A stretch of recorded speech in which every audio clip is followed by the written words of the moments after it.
Добрый день, уважаемые телезрители. В эфире программа «Главное». Сегодня наш гость, глава Назрани Алихан Тумгоев. Добрый день. Добрый.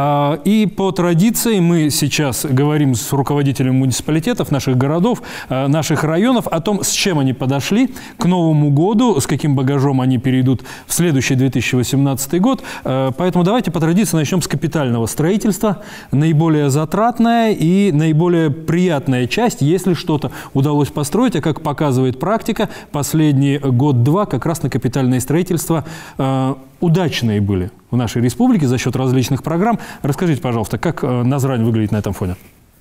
Спасибо вам за то, что вы пригласили нас сегодня на эту студию. Действительно приятно находиться в вашей студии, общаться с вами. Спасибо. Действительно, капитальное строительство по городу Назрань в этом году достигло максимум. То есть у нас по городу было построено ряд таких мощных объектов. Один из таких объектов у нас является новый микрорайон. Это микрорайон мы сейчас называем юбилейный, так как он был построен в честь 25-летия образования нашей республики, Республики Ингушетия, и мы назвали этот микрорайон юбилейным. Наверное, больше всех этого открытия ждали Ведзижевы. Еще в 90-е они вынуждены были уехать из Грозного. Семья долгие годы ютилась в щитовом домике. И, наконец, после долгих лет ожидания они празднуют новоселье. Я даже не знаю, как это передать словами. Очень рада. Благодарны всем, кто принимал в этом во всем участие. Новые квартиры предназначены для вынужденных переселенцев из Чечни, пожелавших остаться в Ингушетии. Праздник открытия вместе с жильцами разделяет глава региона, а также зам руководителя федерального Минстроя Юрий Гордеев. Юнусбек Евкуров также обрадовал жильцов приятной новостью. Совсем скоро рядом откроют новую школу. В планах также строительство ряда социальных объектов, детского сада, поликлиники, спортплощадки и объектов инфраструктуры. Глава региона также отметил, сегодня два праздника – открытие домов и день рождения народного мэра Алихана Тумгоева. Имениннику вручают почетную грамоту. Он очень меня просил открыть городок. Мы хотели месяц назад открыть, но Алихан попросил день рождения, давайте откроем. Да, Алихан? Мы любим говорить, что Алихан народный мэр. Он и есть народный мэр. Он истинный патриот, настоящий мужчина, по всем отношениям. Критерии, примеры для любого молодого человека и для любого родителя, как воспитывать своего сына в лице настоящего мужчины.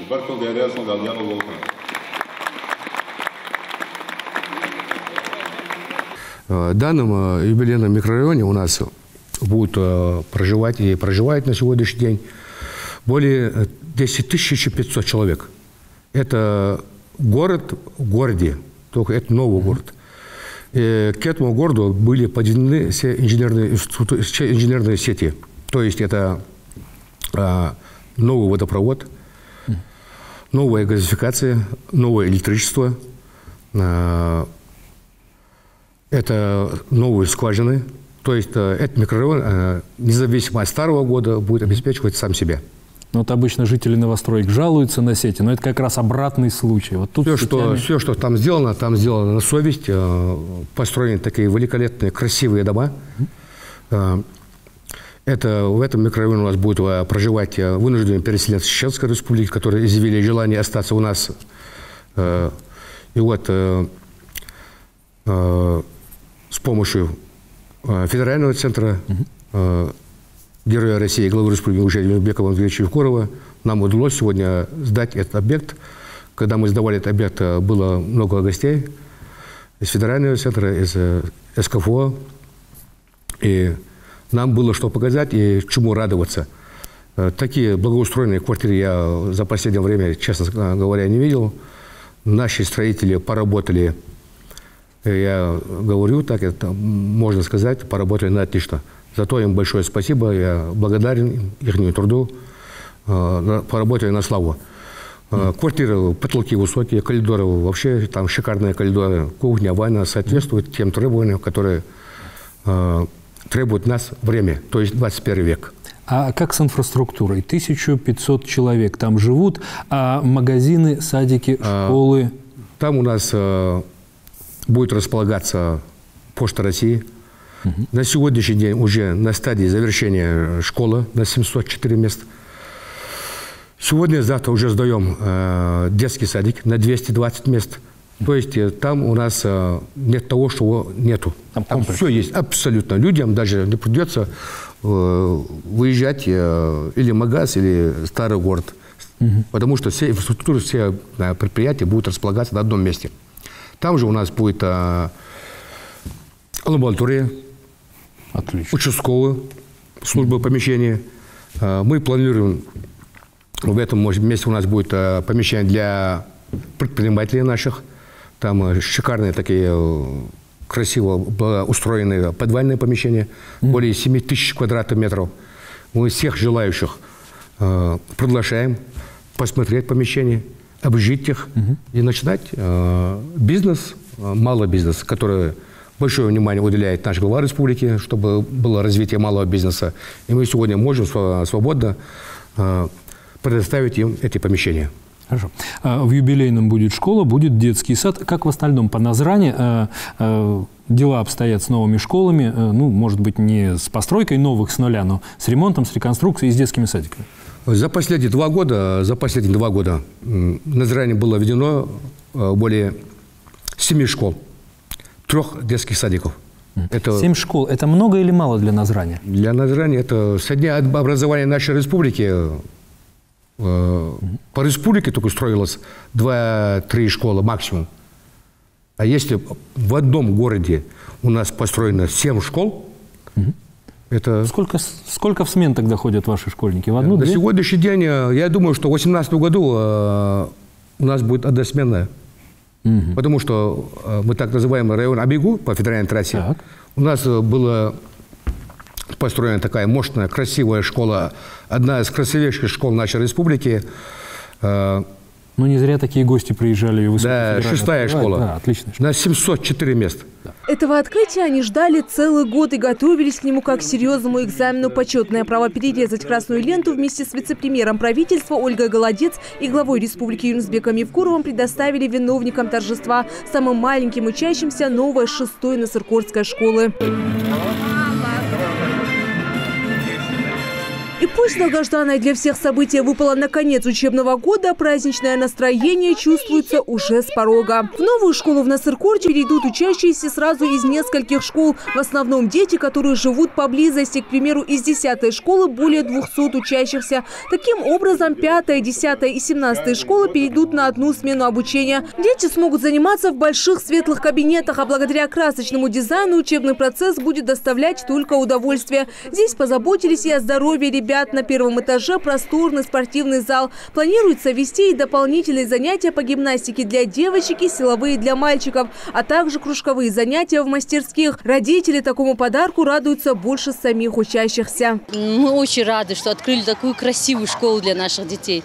И, конечно, и школа, и рядом. Сегодня мы все являемся свидетелями того, как открываются новые сады, детские школы. Это огромная радость и огромный плюс для наших детей, для нас, родителей, и для учителей в том числе. Прилегающая территория тоже заслуживает внимания. Здесь обустроены игровые зоны с резиновым покрытием для самых маленьких, футбольный стадион, баскетбольная и волейбольная площадки. А здание школы сразу же привлекает к себе внимание своим ярким оформлением. И хотя она построена по типовому проекту, внешне немного отличается от остальных. Над ее главным входом установлены большие часы, так что на занятия здесь точно никто не будет опаздывать. Мне нравится все. Но больше всего мне нравится то, что все ученики 6-й школы будут развиваться, будут учиться на 5. И желаю им счастья. Очень нравится школа внутри и снаружи. Ее построили рядом с нами. Не надо будет 10-ю школу переходить через трассу. Мы живем сзади школы. Там будет легко переходить сюда. Мы очень рады, что сделали такую красивую школу. На 1500 мест. Ох, это же огромная мы строим, да, на 1500 мест школа. Это же... Школа уже пошла под крышу, ведутся внутренние работы и благоустройство территории. Буквально вот-вот будет сдаваться. И школа в центральном округе города Назрань. Мы вот недавно сдали на 704 мест. Серьезно подходите к вопросу. На построено столько объектов, нам не хватит и 2 дней о них рассказывать. Потому что там не просто объекты строятся, Алексей, там же параллельно создаются новые рабочие места. А это дорого стоит. Если школа на 1400 мест, педагоги, повара, там... на самом деле, а сколько коллектив вот в школе на 1400 школьников? Я вот могу общую сказать. Да. За 2 года в Назране было создано где-то 1400 рабочих мест. 1400 рабочих мест. Это в государственных учреждениях получается? Да. И это, учитывая то, что мы сейчас живем в непростых условиях, как мы все знаем. Там, весьма непростых. Но тем не менее, нас не сломать, нас никто не сможет сломить. Мы идем тем путем, который предначертано нам Всевышним и главой нашего великого российского государства Владимира Владимировича Путина. Нас не сломить, мы идем вперед и только вперед. Хорошо. Со школами все совсем неплохо. А давайте я вот так зайду. А с детскими садиками как? Детские садики, очереди, они действительно сегодня есть. И они, это больной вопрос. Я этому даже рад. Очереди, они должны быть. Это рождаемость. Ну, с учетом того, что страны. да. Да. Но не новые такие, граждане какие были 10 лет тому назад. Не такие большие. Но, как мы все знаем сейчас, мы еще приняли программу по демографии нашего населения. Я думаю, что очереди еще будут. Свежие инициативы. Да. И детские садики мы будем строить, сколько они будут востребованы. Что касается детского сада, то он рассчитан на 220 малышей. Здесь предусмотрено 2 корпуса и 3 этажа. Все коммуникации подведены. Сейчас рабочие заняты установкой окон, внутренними работами и облицовкой здания. На последней пресс-конференции президент страны Владимир Путин отметил, что в России в целом за последние годы удалось переломить ситуацию с нехваткой мест в детских садах. А если быть точнее, эта цифра снизилась с 500 000 до 63 000. В ближайшем будущем акцент также будет делаться на создании мест в яслях, чтобы молодые мамы не засиживались в декрете. Работники образования давно отмечают, что возведение школы рядом с дошкольным учреждением – самое правильное решение. Это так называемый процесс преемственности образовательных учреждений. Воспитанники сада перейдут в школу, не выходя из привычной зоны комфорта, и смогут с первого дня полноценно включиться в образовательный процесс. На 2018 год в Назране тоже запланированы детские садики. Мы так называем это место. Это улица Газдиева, бывшая земля мукомольного комбината. Вот там у нас сейчас началось уже строительство. С 2018 года началось строительство школы, еще одной школы на 304 мест. И детский садик на 200 мест. Я даже... Не, Алексей, вот все совсем... кто нас не знает, могут и не поверить. Кто нас не знает, может и не поверить. Но если они приедут, посмотрят. Вот вы как раз назвали адрес. Приезжайте, смотрите. Ну, построено. Это привитальный центр. Это детская больница, дворец спорта. Это зал дзюдо, специализированный зал дзюдо, который мы построили в честь нашего великого спортсмена, жителя города Назрань Хасана Халмурзиева, который наш олимпийский чемпион. 2 автостоянки, небольшой сквер и площадка для занятия уличным спортом. На первом этаже комплекса разместились душевые, сауна, раздевалка для спортсменов, медпункт и, конечно же, свыше 500 зрительских мест. Удобные сиденья позволят всем любителям спорта комфортно наблюдать за схватками спортсменов. Во главе с руководителем региона к празднику открытия присоединились и почетные гости. Идея назвать зал дзюдо именем основоположника ингушской школы дзюдо Яхьи Мережкова принадлежит Юнусбеку Евкурову. А давние планы строительства зала воплотились в реальность после блистательной победы Хасана Халмурзаева в прошлом году на Олимпиаде в Рио. Глава региона отметил, Яхья Мережков внес большой вклад в развитие дзюдо и пропагандирует здоровый образ жизни. В таком духе и нужно воспитывать подрастающее поколение, прославляя имена выдающихся личностей. Олимпийский чемпион и один из любимчиков главного тренера сборной России по дзюдо Энцо Гамба Хасан Халмурзаев доказал, что нет ничего невозможного, если ставить перед собой цель и добиваться ее. Кому предоставить честь открытия спортобъекта, долго думать не пришлось. Яхья Мережков и Хасан Халмурзаев под громкие овации собравшихся распахнули двери нового спортивного сооружения. Олимпийские чемпионы, известные политики, высокопоставленные гости, прославленные спортсмены и все любители спорта. Открытие спортобъекта празднуют, можно сказать, всем миром. После официальной части традиционная экскурсия по новому объекту. Пожалуй, больше всего внимание в зале приковывает борцовский зал. Его размеры действительно внушительные – 18 на 50. Тут с легкостью разместится 4 татами, так что одновременно можно проводить сразу несколько схваток, что тут же и продемонстрировали дзюдоисты, устроив для гостей показательные выступления.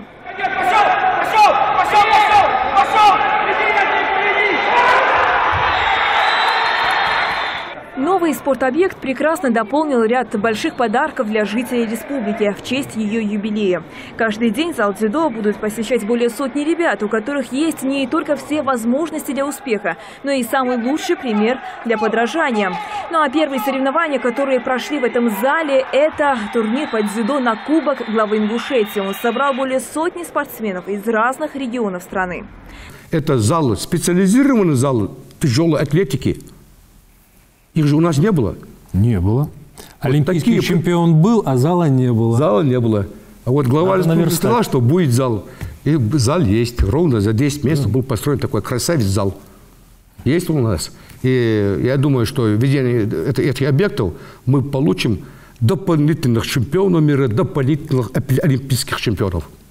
Да. Продолжим. Да, и Назрань на сегодняшний день, я могу сказать, Назрань сегодня является городом спортивным. Это да. Назрань является спортивным городом. Это чемпион мира, это Зелимхан Аздоев, это Магушков Муса. Делают такие результаты, которые мало вам не покажется. Я рад за этих ребят. Спасибо им большое за труд. Их тренера, отцам и матерям. Хорошо. К спорту мы еще обязательно вернемся, но в продолжении темы капитального строительства. Дороги. Дороги, тротуары, асфальты, а переходы, опять же, дорожные, тоже актуальная тема. Есть проблема, но мы их поэтапно решаем. Мы знаем, где они есть, как их решить. К большому сожалению, все, что было запланировано, нам не удалось в этом 2017 году исполнить. Но я думаю, что в 2018 году мы обязательно эти проблемы снимем. Но так, в любом случае, в этом году у нас так получилось. Мы проложили 3 моста.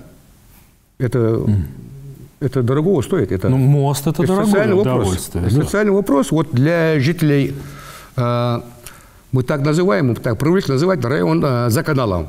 Вот этим жителям сегодня комфортно переходить через Алхачурский канал. Такие красавцы моста. 3 моста уже ввели в эксплуатацию. И наши граждане пользуются этими мостами. Ну, вроде бы не ввели канал, а мост перекинуть. Там одной документации на год. Очень много работы. Хотя, пользуясь случаем, хотел поблагодарить руководство АМОС в лице Алиева Михаила за оказанную нам помощь в этом вопросе. Большое вам спасибо. Итак, так что Назрань живет. 3 моста, а что с тротуарами? С тротуарами вопрос у нас стоит, вопрос остро. Но в этом году, честно сказать, было проложено очень мало тротуара. Очень мало. Но за всю деятельность моей работы в администрации города Назрань нами было проложено тротуары. Это более 20 тысяч квадратных километров. Тротуар. Одного тротуара 20 тысяч квадратных километров. Да. Но тем не менее мало. Тем не менее мало. На сегодняшний день мы прокладываем тротуар Гамурзиева, где мы сейчас школу строим. Это 1200 квадратных метров. На сегодняшний день, мы сейчас даже работают люди, мы сейчас прямо можем выехать, они действительно работают. Прокладывают тротуар в центральном округе города Назрань по улице Центральная, от школы. Да, на сегодня строятся эти тротуары. Но я знаю, что тротуаров у нас мало, но мы будем строить. Это улица Тутаева, улица Муталиева, улица Асканова. Вот по этой улице мы запланировали в 2018 году проложить тротуары. Мы обязательно проложим. Хорошо. А откуда на это деньги? Вот, налогооблагаемая база насколько широка у города? Спасибо за вопрос.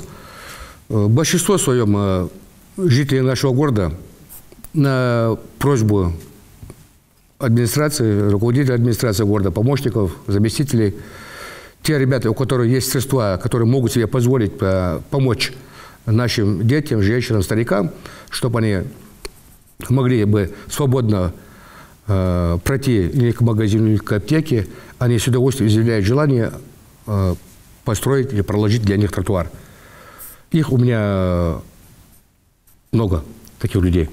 Я вот мог бы их поименно всех назвать. Боюсь, что одного забуду и обидеться. Но у нас просто не хватит эфира. Не хватит. Вот в этом году за собственные средства по городу Назрань было проложено, асфальтирование было проложено по 4 улицам.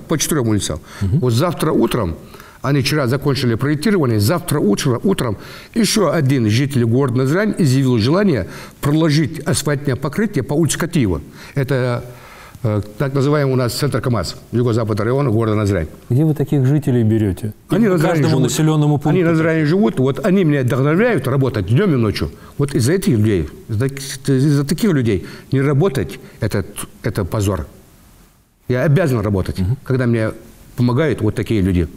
А нам помогают все, и младшие, и взрослые, и дети, и женщины, и старики. Даже наши старейшины нашего города мне дают очень дельные советы. Очень дельные советы. Помогают мне. Говорят, Архан, что, где надо сделать. Это большая помощь. Хорошо. И все-таки по налогооблагаемой базе. Имущественные налоги. Да, в этом году нами была создана рабочая группа по выявлению объектов, которые уходят от налогов. Вместе с нашими налоговиками совместная работа. Мы провели совместную работу, рабочей группой выявили более 140 предприятий, которые были не зарегистрированы, уходили от налогообложения. Мы их поставили на учет, и они начали активно платить налоги. Мы проводим инвентаризацию земельных участков. Есть у нас много людей, у которых есть много земли и не платят налоги. Вот мы сейчас ввели правовое поле, они активно начали платить налоги, и мы продолжим эту работу в 2018-2019 годах обязательно. И это есть наш бюджет. Хорошо. Я не могу сегодня жаловаться, что у меня не позволяет бюджетные средства. Если у меня не позволяет бюджетные средства удовлетворить просьбу наших жителей социального вопроса, значит, я не глава города.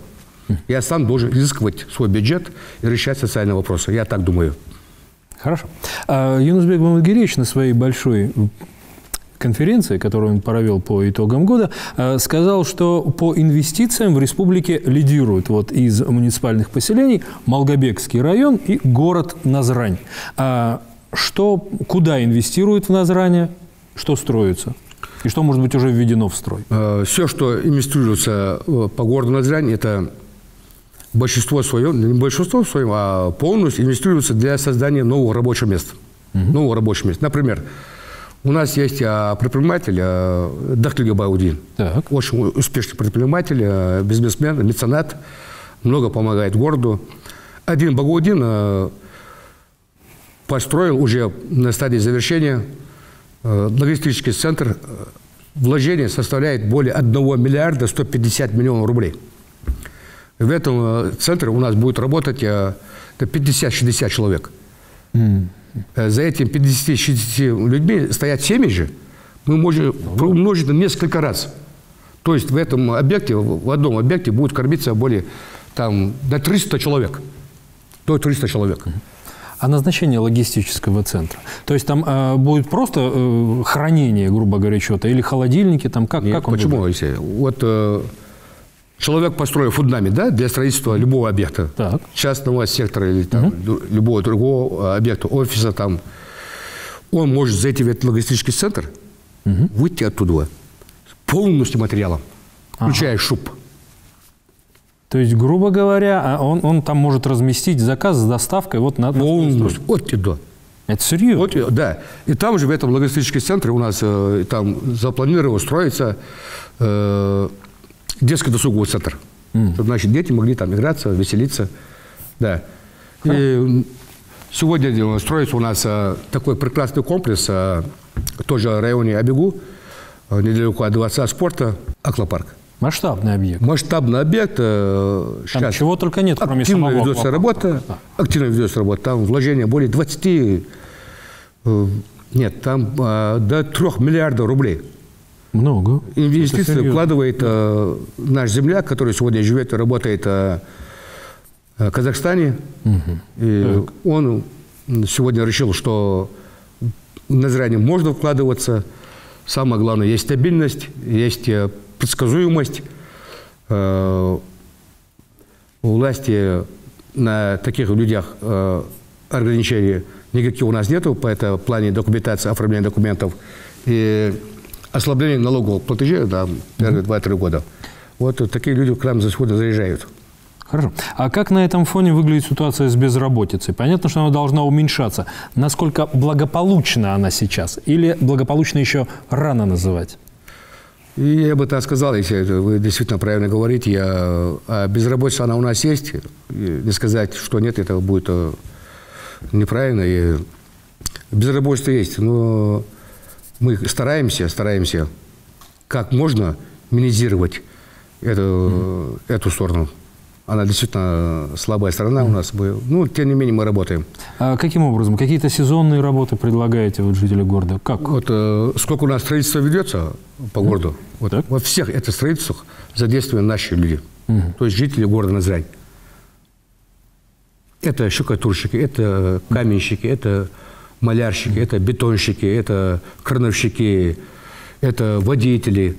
Там огромное количество людей задействовано. Огромное людей задействовано. То есть все свои? Все слои. Кто хочет работать, я думаю, что они свободно на сегодняшний день могут найти работу. Вот мы в свое время, мы воспитанники Советского Союза, вот мы в свое время разгружали вагоны. Было? Да. Ой, вспомню. Мы разгружали вагоны. То есть было где поработать, где мы могли свободно обеспечивать своих родных и близких. Вот такая ситуация сегодня. Кто хочет работать, он работу находит. Кто хочет заниматься, там вообще вопроса нету. Столько комплексов, спортивных комплексов, столько в Назрани. Это да. Вот тут я бы сказал, что ни один муниципалитет не сразу. В целом СКФО. Надо это мониторинг надо обязательно провести и узнать, в СКФО есть ли столько-то объектов, которые есть в Назрани на сегодняшний день. Было бы у нас много. Сравнить.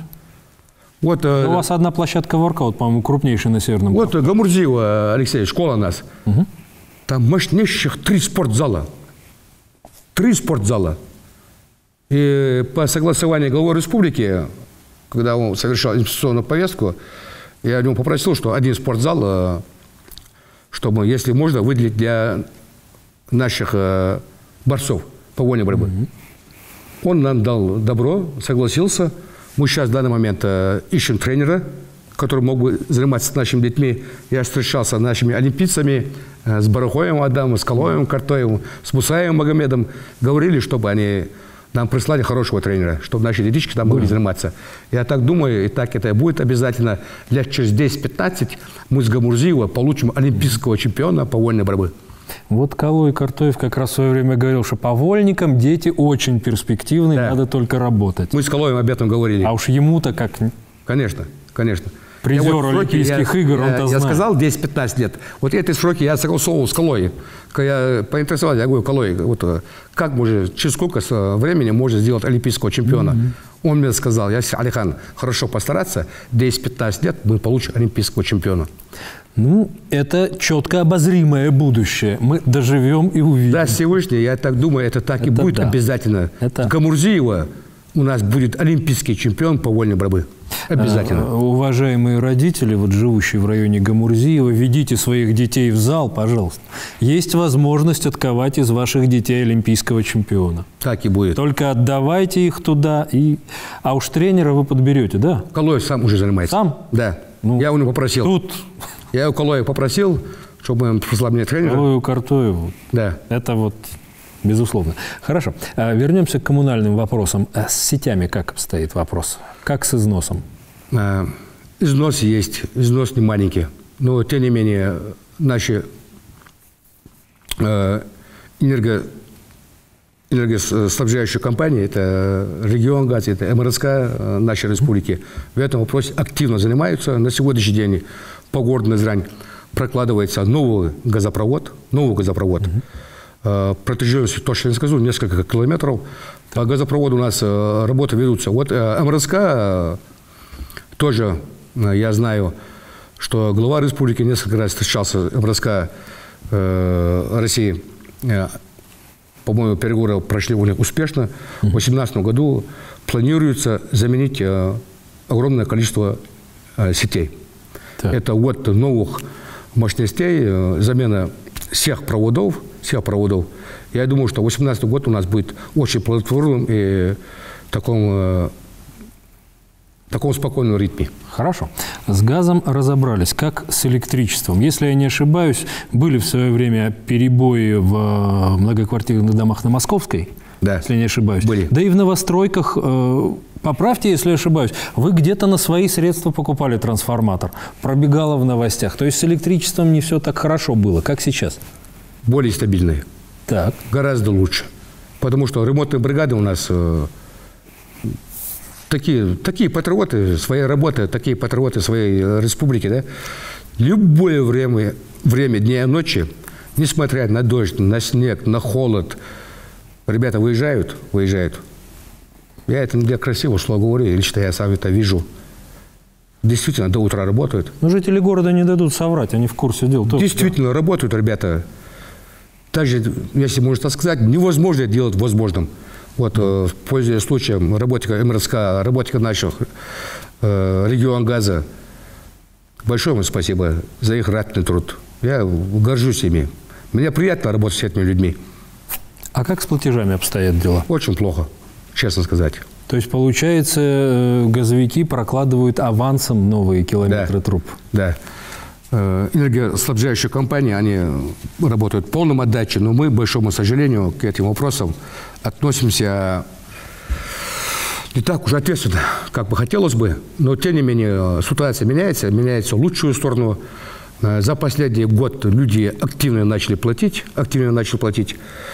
Но мы те времена, когда за них платило государство, людей так проучили, чтобы мы их проучили сами, чтобы за них платить. Но эта ситуация меняется в лучшую сторону. На сегодняшний день наблюдается рост коммунальных платежей. Даже создаются живые очереди, которые люди хотят заплатить за коммунальные платежи. На зрение это наблюдается. Я думаю, что эту ситуацию мы переломим в лучшую сторону. Как мы знаем, на сегодняшний день у нас не так уж хорошо стоят дела в этом вопросе. Но 2018 год у нас будет такой благотворный год для уплаты коммунальных платежей. Если мы не будем платить за коммунальные платежи, мы не будем не иметь ни газа, ни воды, ни света. Мы платим, они делают. Мы не платим, они не будут делать. Потому что они тоже должны получать зарплату, у них тоже есть семьи. Если они нам дают условия, вот мы же сейчас сидим, у нас свет есть, все есть. Да? Если бы этого не было бы, что мы делали бы? Мы должны платить за это. Мы обязаны платить просто. Мы обязаны уважать труд других людей. Хорошо, давайте поговорим о жилом фонде, о жилом многоквартирном фонде. Насколько я понимаю, фонд капитального ремонта уже отремонтировал несколько домов, да, на той же Московской, да? Да, и на Московской, и по проспекту Базоркина. Как результаты? Вы своим взглядом оценивали качество ремонта? Я могу глазом сказать, хотя я не строитель, но тем не менее. Вы мэр. Да, вам надо быть всем. Я обязан быть строителем, да. Тем не менее, ребята потрудились на совесть. Более ответственно подошли к своей работе, своим обязанностям. Они все так четко делают, и я бы сказал им за это спасибо. То есть есть смысл платить на капремонт? Да, да. То есть качество ремонта, оно того стоит. Вот стоит. Можно подойти, пощупать на Московской те же дома, да? Вот. Я еще не видел, что наши жители жаловались на этот ремонт, они, наоборот, благодарят людей. Хорошо. Это хорошо.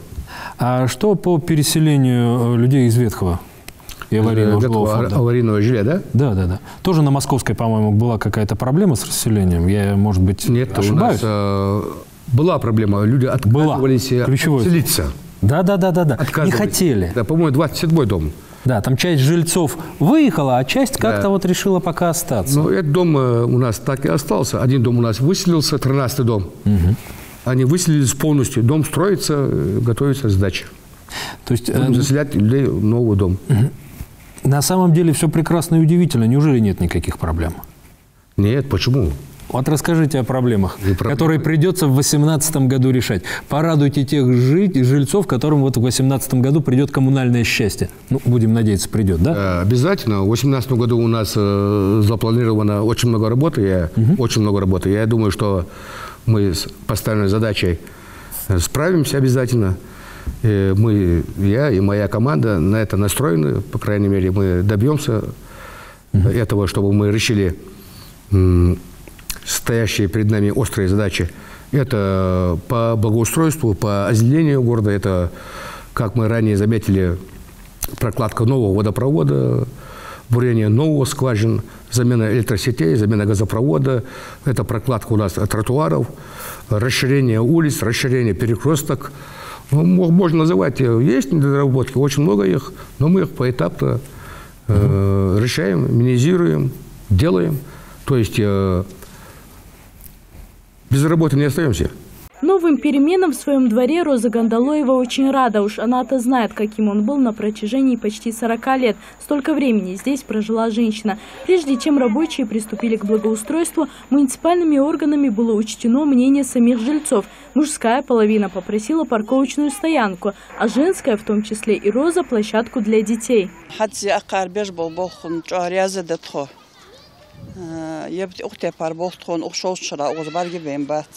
Бериш лоуз мотигятсер, оз ахайшиш тхона да мотигятсер.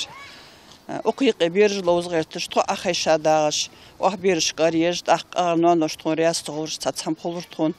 Благоустройство двора двух многоквартирных домов по проспекту Базоркина под номерами 12 и 14 производится по приоритетному проекту формирования комфортной городской среды. Во дворе, где живут более 500 жителей, уже появились новые скамейки, детская площадка. Напротив нее ведется строительство спортивной зоны для ребят подросткового возраста, где они смогут заниматься физической культурой. В скором времени здесь появится стоянка для 25 автомобилей. Произведена подготовка для иных строительных работ. Кроме того, по проекту запланировано благоустройство мусороотвода и озеленение двора. Все строительные работы будут закончены через 2 недели. Хорошо. Вот вопрос с канализационным коллектором закрыт, по сути? Вот канализационный коллектор – это ни один город не может развиваться без канализационного коллектора.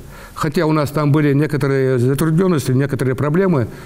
Узкие улицы, мы их вместе с Министерством строительства нашей республики решили. По городу Назрани в этом году, в 2017 году, было проложено 27 тысяч квадратных километров канализационного коллектора. 21 век, наконец-то. Это и есть социальные вопросы. Да. Было трудно. Комфортное жилье, вот оно. Вот оно и есть комфортное жилье. Да, были трудности. Их были. Разговорные. Было трудно. Почему? Ну, задача грандиозная была. Грандиозная задача. Проложить в готовом городе. В готовом городе, учитывая то, что газ под землей идет, учитывая то, что вода, надо было там провести ювелирную работу, учитывая то, что экскаватору развернуться надо между двумя заборами. Да. Узкие улицы. Очень узкие. Были проблемы, но ребята справились, ребята проложили канализационный коллектор. На сегодняшний день он действует. На сегодняшний день у нас построенные отличные очистительные сооружения, которые работают прекрасно. Проезжали ряд комиссий проверять эти сооружения. Сказали, по их оценкам, которые специализируются на этих очистительных сооружениях, что работают очистительные сооружения на хорошо. Это же... А это уже хорошо. Вот это и есть Новый год. Это хорошо. Это и есть Новый год. На сегодняшний день все улицы восстановлены, заасфальтированные, все полностью. Вопрос канализационного коллектора на 2017 год закончен. Отлично. Хорошо. Теперь год экологии. 2017 год был годом экологии. Какие проекты по Назрани в дорожной карте были? Хочу поблагодарить руководителя экологии по нашей республике Магомеда Бапоева. Активный, думающий, грамотный человек, знает, что он делает. Ну, в этом году он меня сильно доставал. Сильно доставал. А он свою работу делал. Да, он свою работу делает. Ему за это огромное спасибо. Но Магомед добился определенных успехов. Наш город, благодаря Магомеду, благодаря его команде, Он меня, я могу так сказать, заставил в этом году работать. Заставил. Мы с ним в экологическом сегменте. Да, мы с ним нашли полное взаимодействие. Мы в этом направлении поработали. Это на 18-й год Магомед нам пообещал благоустроить наш городской пруд. Да. Мы в этом году поработали по реке Назранке. Вот там это большая работа была, там незаконно построенные объекты есть, до сих пор есть. В водоохраняемой зоне? В водоохраняемой зоне. Но по этим людям, мы проводим сейчас расширение судов. Расширение суда есть, ряд объектов снести. Серьезно? Так сами жители города принесли свои извинения и обязались, что они сами снесут незаконно построенные объекты по водоохраняемой зоне. Это вот они тоже серьезно. Конечно, это есть и незаконная вывезка канализации из дома. Закон суров, но он закон. Да. Надо выполнять. В этом плане мы работаем, и сами жители города нам в этом вопросе помогают. А чистка берега, укрепления, каков был объем работ? Объем было очень много. Мы почти каждый день проводили масштабные такие субботники вместе с комитетом экологии по нашей республике. Зато большое спасибо. Назряй стал очень привлекательным. Мы буквально за 1,5 месяца высадили 1450 деревьев. За 1,5 месяца 2017 года. И за то время моей бытности по городу Назрань было высажено более 15 тысяч деревьев. И 10% вот в эти 2 месяца. Да, 15 тысяч деревьев высажено по городу Назрань. Но их мало. Мы поставили перед собой задачу, буквально через 5-10 лет Назрань будет являться одним из чистейших экологических городов республики. Самым зеленым городом будет город Назрань. Мы задачу поставили, мы этого добьемся. Зеленого хорошо. А что с цветами? Ну вот, например, сквер имени Льва Толстого может ими похвастаться в том числе. Вот если говорить о скверах, о клумбах, о подобных. Не может быть город просто зеленым, согласитесь. Он должен быть еще и разноцветным. Обязательно. Вам, как родоначальнику, это близко? Обязательно. Но город должен быть и зеленым, и цветущим, и должны быть цветы. И приятно пахнущим. Да, обязательно. Вот цветы. Вот тем самым я обманываю нашу женщину, поэтому они меня любят. Я насколько возможно стараюсь как больше сделать клумбы, цветочные клумбы. И я думаю, что до сих пор будем делать и в 18, и 19, и 20 годах. У нас мы высаживаем каждый год, бывает до 100 тысяч цветов. Мы нарастающую идем каждым годом. Да. Делаем клумбы и будем делать. И без этого не можем. Город цветет в буквальном смысле. Да. Женщины-то, девушки-то наши, женщины любят цветы, любят. Вот из-за этого они нас всех уважают. Хорошо. А какие мероприятия в городе были к году 25-летия республики? Тоже наверняка была дорожная карта. Ну, опять же, наверное, озеленение, оно тоже было приурочено. Было что еще? Очень много. К дню образования нашей любимой республики по городу Назрань практически проходили 7 мероприятий. Там и благоустройство было заложено в большом количестве. Там было заложено, Алексей, все. Там и культурные мероприятия, и спортивные мероприятия, и детские мероприятия. Там их было очень много, и все эти мероприятия прошли на высоком организационном моменте. И все те мероприятия, которые у нас были запланированы в республике, и эти мероприятия проходили в городе Назрань. Это да.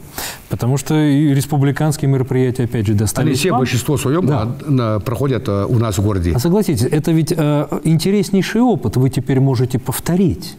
Да, это... В любой момент. Конечно, это дорого стоит. Вы знаете, как? Республиканские мероприятия проводятся у тебя в городе. Это хорошая новость, это хорошо. Значит, доверяют нам, значит, дороги позволяют, значит, наши помещения позволяют, например, дворец культуры города Назрань. В этом дворце города Назрань за год проходит более 700 мероприятий. А по поводу молодежной политики, что для молодежи было сделано в 2017 году? По молодежной политике нами были проведены ряд мероприятий. Это чтобы наша молодежь больше себя отдавали спорту, ежели стоять там по углам там, или собираться там, где нельзя собираться. Или учебу в том числе. Да. Проводилось очень много мероприятий в этом плане. Мы несколько раз собирались, говорили с нашими молодыми ребятами. Надо отдать должное. На сегодняшний день у нас такая прекрасная молодежь, думающая молодежь, занимающаяся спортом молодежь, любящая свой город. Я доволен за нашу молодежь. Ну и бывает и те, но их очень мало, ну, которые неправильно себя ведут, могут превышать скорость, создавать аварийные ситуации. И такие у нас есть, но с этими ребятами мы работаем, они нас понимают и слушают, и делают выводы, и исправляются. Я рад за нашу молодежь. У нас есть хорошая, умная, грамотная молодежь. Хорошо. Давайте сформулируем вопрос так. Чего вам, как градоначальнику, в Назрани не хватает? Ну, кроме денег в бюджете, вы по этому поводу свое мнение уже сказали. Да. Вот. Что если денег в бюджете не хватает, плох тот градоначальник. Чего не хватает еще? Чего не хватает? Что вы перед собой ставите? Вот этого в городе нет, надо этим вот заняться. Есть у меня проблема.